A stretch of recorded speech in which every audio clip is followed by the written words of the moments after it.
Greetings, fellow travelers on the path of wisdom. Welcome back to my sanctuary of thought. There's a profound moment when the clamor subsides, when the universe pauses, and in that sacred stillness, you hear it, a whisper not from the external world but from the depths within. A quiet voice saying, "Preserve what remains of your essence." This isn't weakness, this is your spirit fighting to endure. Because somewhere along life's treacherous journey, we surrendered fragments of ourselves to individuals who never intended to handle them with care, and now we bleed in solitude. There exist wounds we never articulate, not because of our fortitude, but because we're depleted, because silence transformed into our shield when truthfulness became weaponized. Because the deepest betrayals didn't originate from our adversaries, they emerged from gentle hands, warm expressions, and moments that once represented sanctuary. The agony wasn't thunderous, it didn't scream, it whispered, it lingered, it established residence in places we believed were secure. These aren't scars from chaos, these are the echoes of faith shattered in silence, the kind of injuries mended behind closed doors, between individuals we once permitted too close and moments forever lost. This isn't the suffering of a single eruption, it's the erosion of the spirit, the gradual leakage of tranquility each time we exposed our most vulnerable aspects to those who perceived them merely as amusement. It took me 35 arduous years to comprehend, your serenity doesn't collapse amid catastrophe, it perishes through exposure, not suddenly, but fragment by fragment, every time you entrust your truth to someone who never deserved it. We believe we're connecting, we think we're being authentic, but sometimes what we label as transparency is simply emotional hemorrhaging before someone who came only to observe. And that anguish, it doesn't rage, it trickles. It manifests as restless nights, overthinking every word, remorse after vulnerability, and the haunting suspicion that someone, somewhere, is distorting your narrative into gossip. It haunts you not because of what was expressed but because it's irretrievable, because you surrendered something sacred to someone who treated it as disposable. Zeno once remarked, "If you wish to safeguard your secret, first keep it yourself." I once dismissed this wisdom. I believed candor was courage, that expression was strength, that vulnerability represented the highest form of compassion. But now I recognize the brutal distinction between being transparent and being emotionally exposed before individuals who merely wish to witness your unraveling without ever assisting in your restoration. So allow me to articulate something with crystal clarity. Your peace is sacred, not public. It isn't a communal project, it isn't open for commentary, opinion, or curiosity. It's a private sanctuary you protect with silence, solitude, and ruthless discernment. Each time you expose your soul to the wrong person, you're permitting them to rearrange the furnishings of your sanctuary with soiled hands. This isn't merely a discourse, it's a reckoning. It's for those who gave excessively, too swiftly, who trusted with their entire being and were left wondering why silence feels so burdensome now, who opened their hearts like dwellings and watched as people traversed through with muddy footprints, no apology, no intention to remain. You aren't weak for maintaining silence now, you aren't cold, you're rebuilding. And part of that reconstruction involves understanding the simple truth: not everyone is entitled to your story. Not everyone has earned the privilege to witness your tempests. Some individuals appear only for the drama, not the depth. And so, from this moment forward, make it your oath: my peace is sacred, not public. Say it. Believe it. Live by it. Let that sentence rest like steel within your chest. Let it solidify your boundaries. Let it guard your gentleness. I shall guide you through 9 brutal yet life-preserving principles concerning privacy, dignity, and emotional sovereignty. Each was carved from betrayal, each bled from disappointment, and each taught me that silence isn't the absence of trust, it's the presence of wisdom. So don't regard this as a mere narrative, let it be a pivotal moment. Let every word engrave itself into your consciousness like a warning from your future self. Had I learned these lessons at 20, 30, even 40, I would never have pleaded for peace, I would have constructed it and guarded it with everything I possessed. Don't skip, don't scroll, don't blink. Let this penetrate to your core, because this isn't just advice, it's survival. Now, let's commence. First, people transform after knowing too much. Have you experienced that moment when you revealed yourself and suddenly they weren't perceiving you the same way?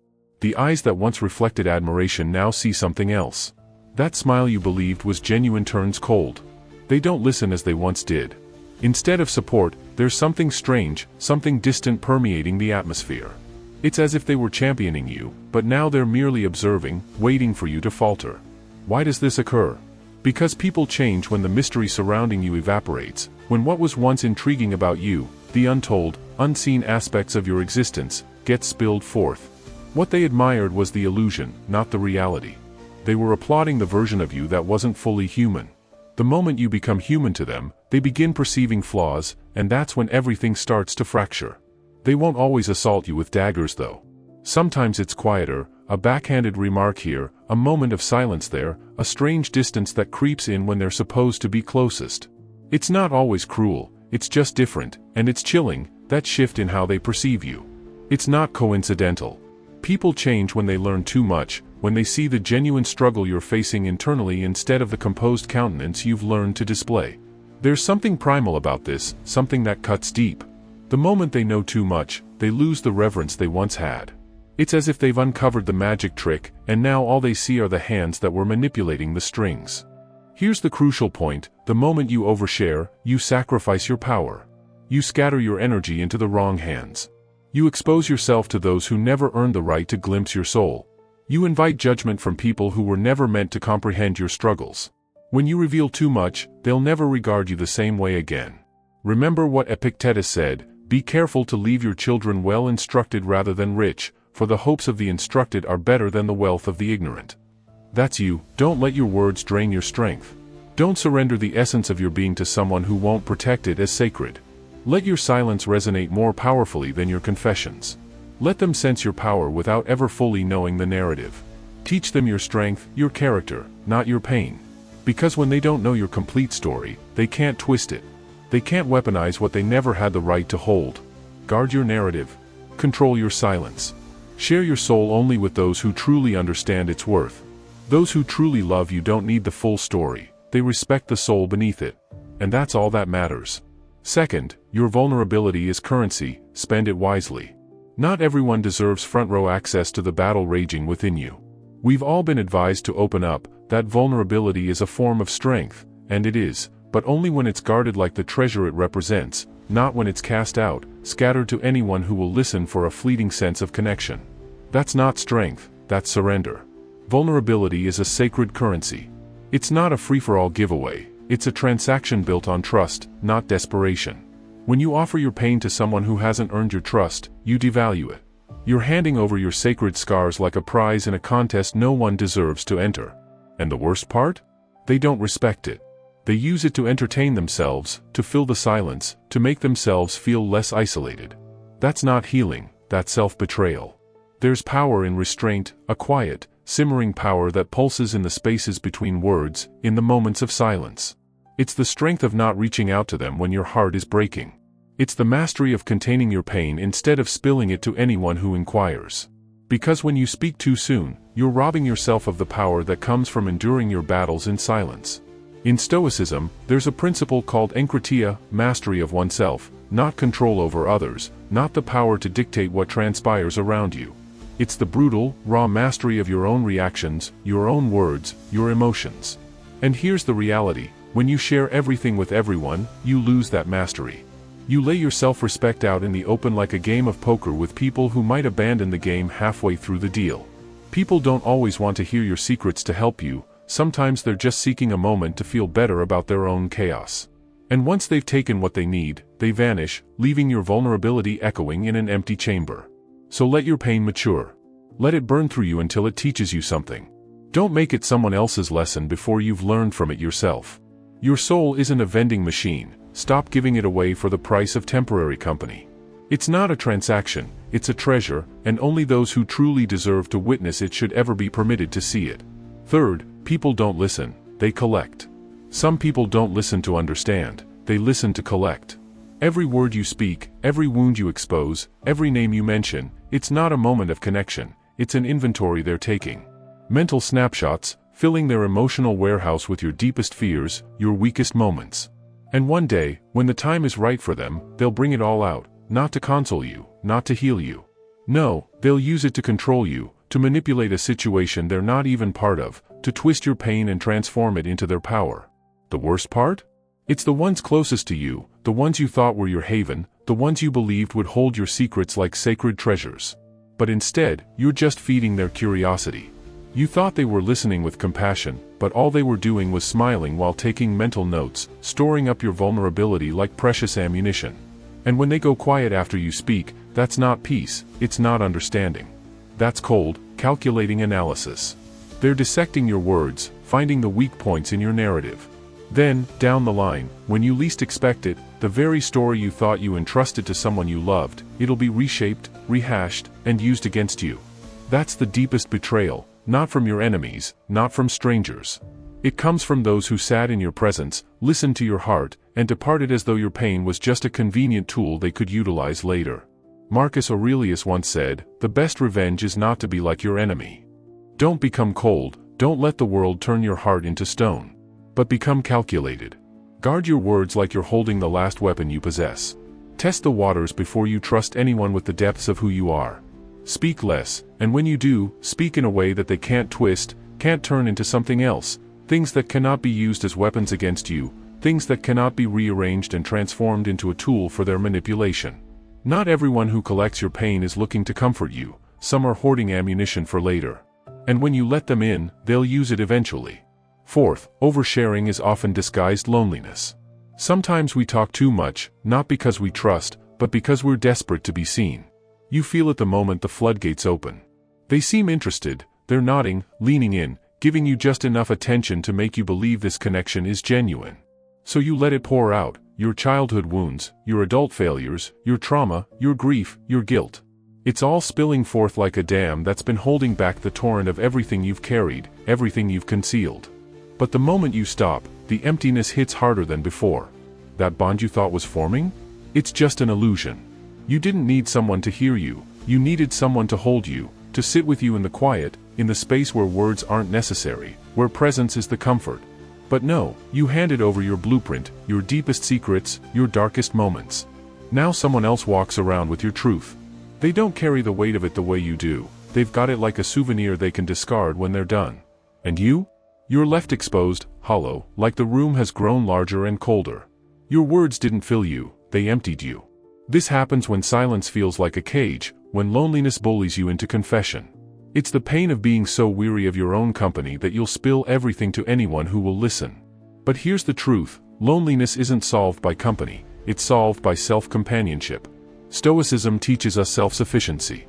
It's not about being numb, it's about learning to sit with your own storms, feeling every wave of emotion without drowning. It's realizing that not every thought, not every pain needs an audience. Before you speak, ask yourself, am I talking to heal, or am I talking to fill a void? Because your deepest wounds deserve more than a surface-level reaction. They deserve reverence. They need silence, respect, space to breathe and heal, not some quick fix, feel-good response that fades as soon as the conversation ends. Until you can sit with your truth without needing to spill it to anyone, you'll keep cycling through this dance of overexposure and regret. And each time you do, you'll feel that hollow ache grow just a little bit deeper. Fifth, some people act close just to extract. There's a breed of person who doesn't care about you, they care about what you carry. They'll act like they're invested in you, asking deep questions, nodding along, empathizing as if they've known you forever. Maybe they'll share a sliver of their own story, just enough to make you feel safe, to make you think this is a genuine exchange. But it's all a deception, it's bait. They're not trying to build intimacy, they're building leverage. You'll find yourself spilling things you never planned to say.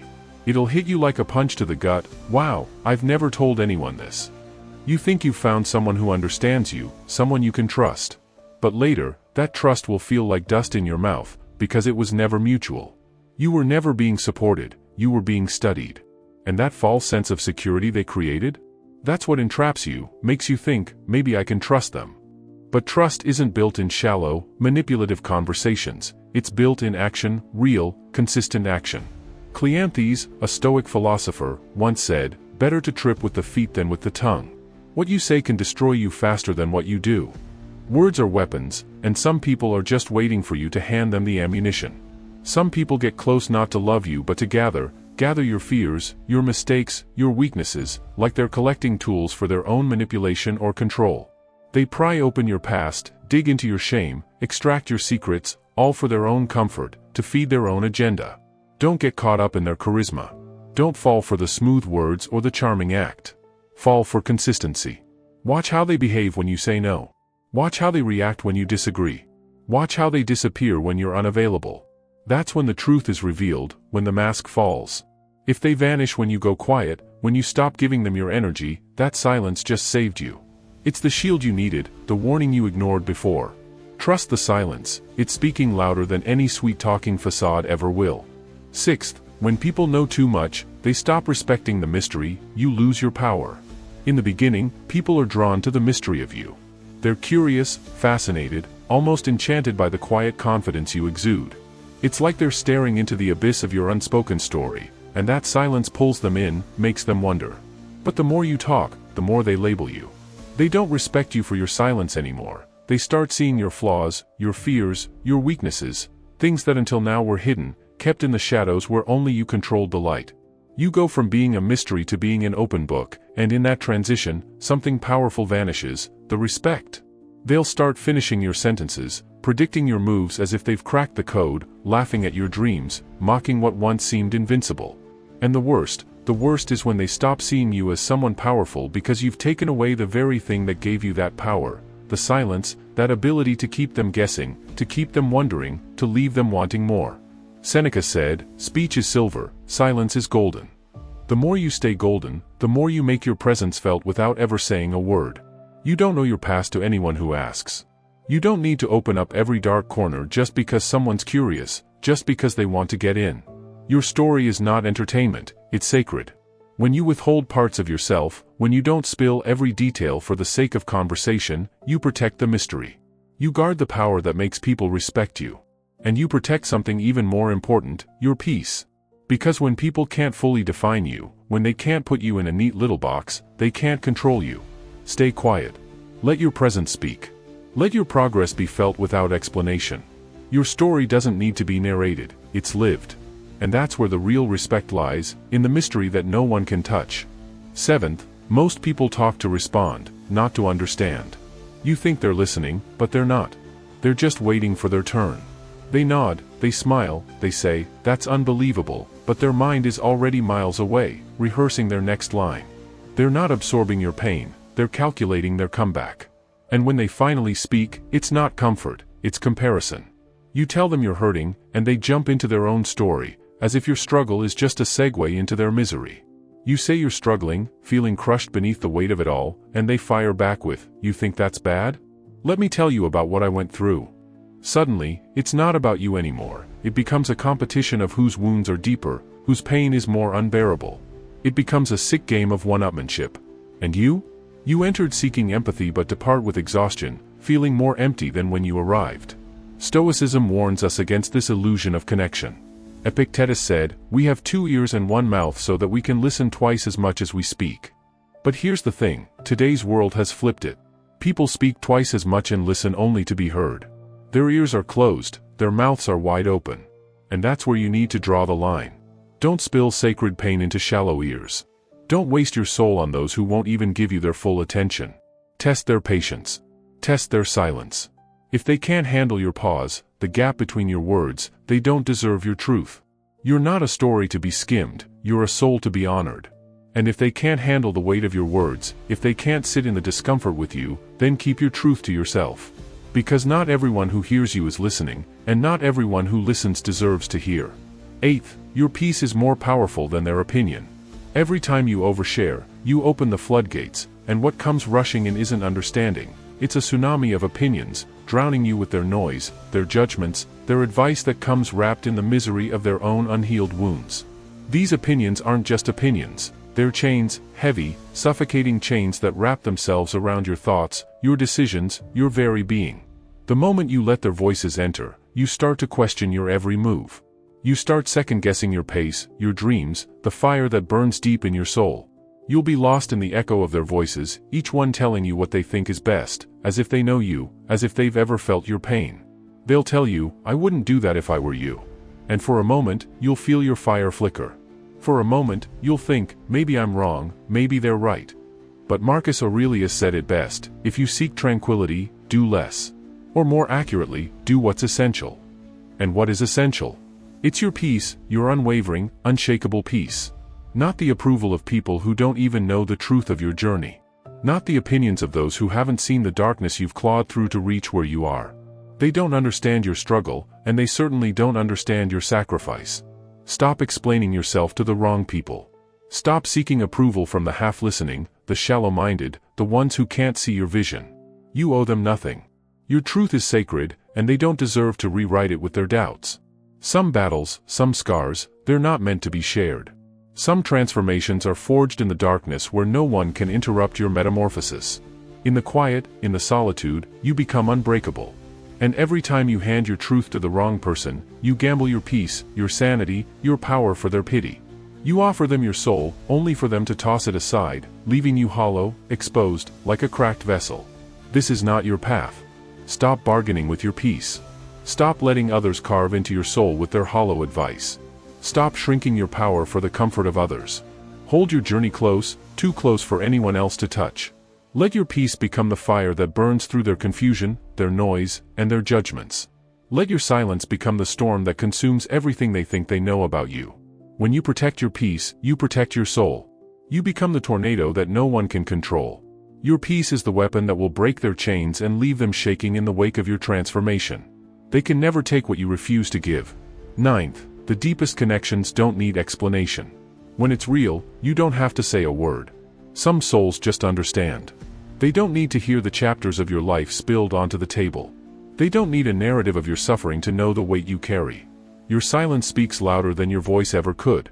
And in those moments, there's no need for justification, no need for validation. You don't have to break yourself down piece by piece, explain your pain, or defend your truth. They get it, the way your eyes speak a language the world doesn't know, the way your energy shifts and your heart breaks, and they see it. They don't just hear your words, they feel your soul. This kind of connection, it's not for everyone. Most people can't handle it. They're not built for the weight of who you are. Most can't hold the depth, can't carry the gravity of your silence, your pain, your strength. But when you find someone who can, it changes everything. Stoicism teaches us about sympathia, the idea that we're all connected in this chaotic, tangled web of existence. But it also warns us, not every connection is meant to be made, not every soul deserves a seat at your table. Just because you're connected doesn't mean you're meant to walk the same path. There are those who will love your joy but run from your sorrow. They'll bask in your light, but when your shadow falls across them, they'll step back, afraid of what they don't understand. They're not your people. The ones who belong in your life don't need you to explain your darkness, they feel it. They don't need the story behind your silence, because they understand that silence is a language all its own. They know the depth of your being without needing to excavate it piece by piece. They see you, and they don't run. So stop forcing connections with people who can't see beyond the surface.